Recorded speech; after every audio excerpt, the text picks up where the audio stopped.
अगर आप फिजिक्स पढ़ रहे हैं क्लास 11th की, तो स्टार्टिंग वैसे मैथ से होता है, लेकिन मैथ्स आपको स्टार्टिंग थोड़ा सा बोरिंग लगने लगता है। इसीलिए हम आपके लिए लाए हैं पहला चैप्टर यूनिट एंड डायमेंशन।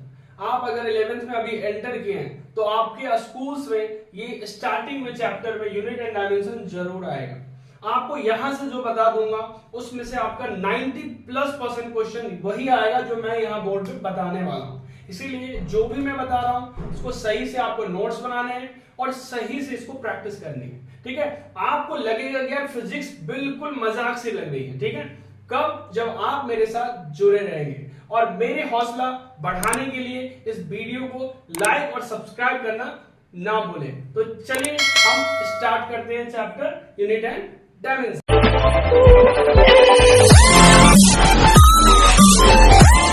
तो स्टार्ट करते हैं हम फिजिकल क्वांटिटी। अगर आप फिजिक्स स्टार्ट कर रहे हैं तो आपको फिजिकल क्वांटिटी के बारे में पता होना बहुत जरूरी है, क्योंकि फिजिक्स के अंदर हम करने क्या वाले हैं, फिजिक्स के अंदर क्या ऐसा चीज पढ़ने वाले हैं जो उसके बारे में हम बात करते हैं। तो आप फिजिक्स के अंदर सिर्फ और सिर्फ आप मेजर करने का काम करोगे, हर चीज को मेजर करोगे, नापोगे। अगर पंखा की स्पीड अभी आपके घर में चल रही है, उसकी स्पीड मेजर कर सकते हो। अगर आप आंखों से देख सकते हो, या फिर लाइट आपके घर में कितनी इंटेंसिटी से आ रही है वो मेजर कर सकते हो। आप जो अभी आप वीडियो देख रहे हो उसका साउंड की फ्रीक्वेंसी मेजर कर सकते हो। आप अगर आपके आसपास में या कभी भी कहता है ना कि अर्थक्वेक आया है तो उसका हम स्केल मेजर कर सकते हैं। तो कहने का मतलब फिजिक्स के अंदर हम हमेशा जो मेरा काम होगा वो मेजर करने का काम होगा। ठीक है, इसीलिए हम बात करेंगे आज फिजिकल क्वांटिटी के बारे में। आखिर क्या होता है ये फिजिकल क्वांटिटी? कह रहा physical quantity those quantity which can be measure, वह क्वांटिटी जिसे हम मेजर कर सकते हैं, नाप सकते हैं, इज कॉल्ड फिजिकल क्वांटिटी। ठीक है, क्या समझ में आया? जिस क्वांटिटी को आप मेजर कर सकते हो, नाप सकते हो, वो फिजिकल क्वांटिटी। अब आप कहोगे किस चीज को आप नाप सकते हो? जैसे मैंने कहा आप अभी आपके बाहर में ही हवा बह रही है, उसकी स्पीड की मेजर कर सकते हो। आपके रोड पे गाड़ी चल रही है उसकी स्पीड मेजर कर सकते हो। अगर मैं बोल रहा हूं उसकी फ्रीक्वेंसी मेजर कर सकते हो। अगर आपकी हाइट, थिकनेस, कोई भी चीज है आप उसी मेजर कर सकते हो। यानी आपके आसपास में जितने भी चीज है हर चीज को आप मेजर कर सकते हो, और जिस चीज को आप मेजर करते हो वो क्या कहलाता है? Physical quantity. अब आप कहोगे कि यहाँ पे फिजिकल क्वांटिटी में क्या क्या एग्जांपल? बहुत सारे एग्जांपल, हमने कुछ एग्जांपल है फोर्स, मास, वॉल्यूम, डिस्टेंस, स्पीड, एटसेट्रा। बहुत ऐसी चीजें हैं जिसे हम मेजर कर सकते हैं, बट बहुत ऐसे भी चीजें हैं जिसे हम मेजर नहीं कर सकते, जिसे हम फिजिकल क्वांटिटी नहीं कहते हैं। अब मैं आपसे पूछना चाह रहा हूं, आप बताओ कोई ऐसी चीज है जिसे हम मेजर नहीं कर सकते? तो आप कहोगे कि दुनिया की हर चीज फिजिकल क्वांटिटी है। सर हम तो सब कुछ को मेजर कर सकते हैं। नहीं, बहुत ऐसी चीजें हैं जिसे हम मेजर नहीं कर सकते। अगर हम पहला एग्जांपल लें तो इमोशन। जैसे हम कहते हैं माई मदर्स लव्स मी, मेरी मां मुझसे बहुत प्यार करती है, बट आप एक्चुअल में वो मैग्नीट्यूड नहीं बता सकते कितना प्यार करती है, बहुत ज्यादा या बहुत कम, इसको मेजरमेंट नहीं हम कहते। तो फिजिकल क्वांटिटी को आप जब भी मेजर करोगे उसमें कुछ ना कुछ यूनिट होगा और फिर उसकी मैग्नीट्यूड होगी। यानी आप एक नंबर्स को मेजर करोगे एन और यू, और ये हमेशा कांस्टेंट होती है। अगर हम बात करें ये आपका मैग्नीट्यूड होगा और ये आपका यूनिट्स होंगे, मैग्नीट्यूड और यूनिट्स, और इन दोनों का प्रोडक्ट हमेशा कांस्टेंट होती है। इन चीजों को आपके दिमाग में रखना है। अगर ये कांस्टेंट होती है इसका मतलब हो गया n is inversely proportional two units. इसका क्या मतलब है? इसका मतलब ये है कि अगर यूनिट बढ़ता है तो नंबर्स जो न्यूमेरल वैल्यू होगी वो कम हो जाएगा। अगर आपके पास कोई यूनिट्स छोटा है तो न्यूमेरल वैल्यू बढ़ जाएगा। आप कहोगे ये कैसे? अभी मैं बता रहा हूं। अभी देखो हमने लिखा 1 मीटर्स, ये देखो ये आपका जो है वो n है और ये जो है u है। ये n और ये u है। अब देखो इसको मैं 1 मीटर में कितने सेंटीमीटर होते हैं शायद आपको पता होगा, कितने होते हैं जी? 100 सेंटीमीटर्स। अब देखो ध्यान से, n और u, n की वैल्यू बढ़ गई, लेकिन आपको पता है कि मीटर और सेंटीमीटर में अगर आपसे कोई पूछे बड़ा यूनिट कौन सा है, मीटर का। तो अगर यूनिट बढ़ती है तो नंबर ऑटोमेटिकली कम हो जाता है, ठीक है। तो इसीलिए ये कहता है कि जो न्यूमेरल्स वैल्यू होता है, जो मैग्नीट्यूड होता है, वो हमेशा उल्टा होता है किसकी? यूनिट्स की। यूनिट्स की वैल्यू को बढ़ाओ, नंबर्स अपने आप कम हो जाएगा, या तो नंबर्स को बढ़ाओगे तो यूनिट्स कम हो जाएंगे, ठीक है। दूसरा एग्जांपल हम देख सकते हैं, 1 किलोमीटर, देखो 1 kilometre is equal to 1000 metre.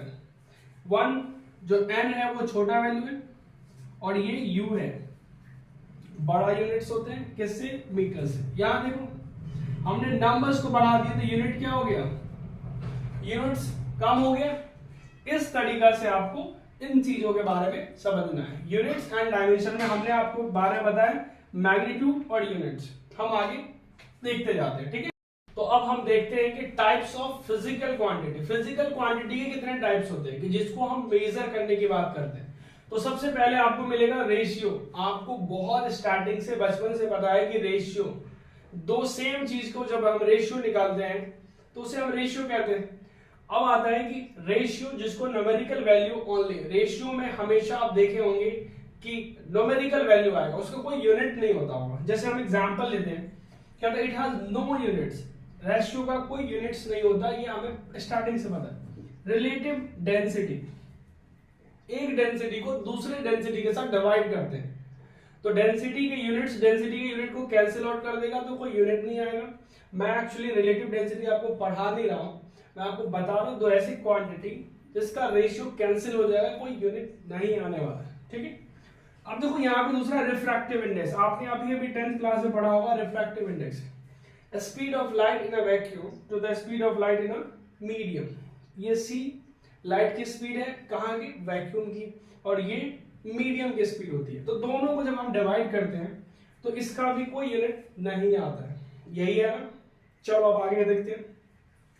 एक आता है स्ट्रेन, जब किसी बॉडी को आप खींचते हैं, जैसे इसकी लेंथ मान लेते हैं 1 मीटर है और इसको बहुत खींचा गया तो 0.01 मीटर की थोड़ी सी उसकी लेंथ बढ़ गई, तो उसी को हम कहते हैं चेंज इन लेंथ अपॉन में ओरिजिनल लेंथ।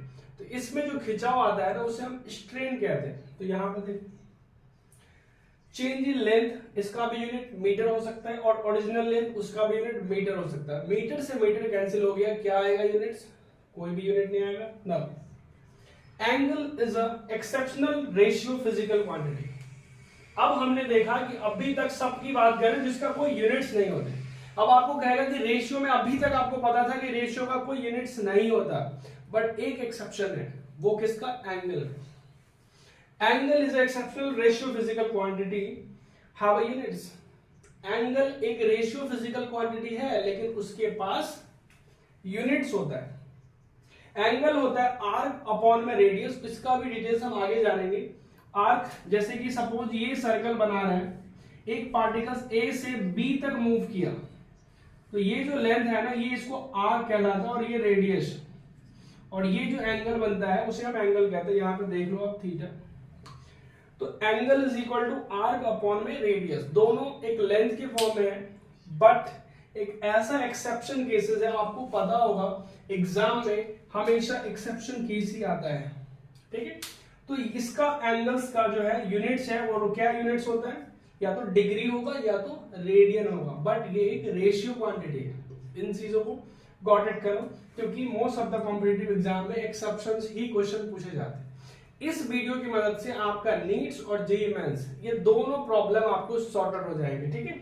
मैं पहले कॉन्सेप्ट बताऊंगा, फिर नीट और जेईई मेंस के रिलेटेड क्वेश्चंस और आपके जो बोर्ड्स में आएंगे वो भी सारे क्वेश्चंस को कवर करेंगे, ओके। तो कंटिन्यू करते हैं आगे, नेक्स्ट देखते हैं, ठीक है। तो इसका नेक्स्ट देखते हैं कि अभी अभी हमने देखा है रेशियो फिजिकल क्वांटिटी क्या होती है, और नेक्स्ट एक आता है वेक्टर क्वांटिटी। वेक्टर क्वांटिटी क्या होती है? एक ऐसी क्वांटिटी जिसको जब भी आप मेजर करोगे ना तो उसमें दो चीज मेजर करोगे, एक उसके मैग्नीट्यूड को और उसके डायरेक्शन को। तो यहां पे लिखा है those quantity which have both magnitude and direction, those quantity which have both, यहां पे हैव लगाना है, which have both magnitude and direction is called vector quantity. अब मैग्नीट्यूड एंड डायरेक्शन की अगर हम बात करें तो कैसे करें, जैसे लिखा हुआ है कि force is equal to 20 newton towards north. आपने कई बार देखा होगा, जैसे अगर मैं आपको बोला कि सामने आपके पास कोई टेबल चेयर कुछ भी पड़ा, हमने कहा इसको फोर्स लगाओ इसके ऊपर, तो आप झट से पूछोगे कि सर इसको फोर्स कहां लगा है। आप जैसे आपके मम्मी पापा भी कहते थे कि इस चीज को यहां से हटाकर कहीं और रख दे, कहां रख दे। आप अगर टेबल सामने पड़ा हुआ है, अगर इस टेबल को मैं बोल रहा हूं कि आप उसको लेफ्ट में कर दो, तो आप इसके ऊपर फोर्स इधर से लगाओगे ताकि वो, अगर राइट में ले जाना है तो लेफ्ट से लगाएंगे, अगर हमें लेफ्ट में ले जाना है तो राइट, और राइट में ले जाना है तो लेफ्ट से। आपको पता होना चाहिए, जैसे मैं बोला कि इसको नॉर्थ डायरेक्शन में ले जाओ, अगर सपोज ऊपर की तरफ ले जाओगे तो आपको पता है कि नीचे से हमें ऊपर की तरफ फोर्स लगाना पड़ेगा, तभी जाके वो ऊपर जाएगा। और कितना लगाना पड़ेगा ये भी मैटर करता है। अगर एक आपके पास कोई टेबल है और मैं एक बच्चे को बोलूं उस पर फोर्स लगाओ, तो उससे टेबल बिल्कुल खिसकने वाला नहीं ना।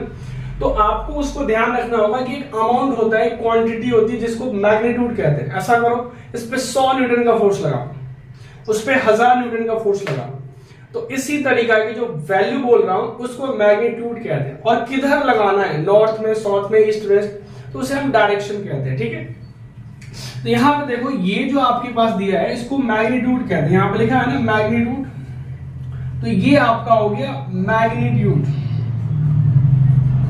और ये टुवर्ड्स नॉर्थ जो है ये डायरेक्शन हो गया।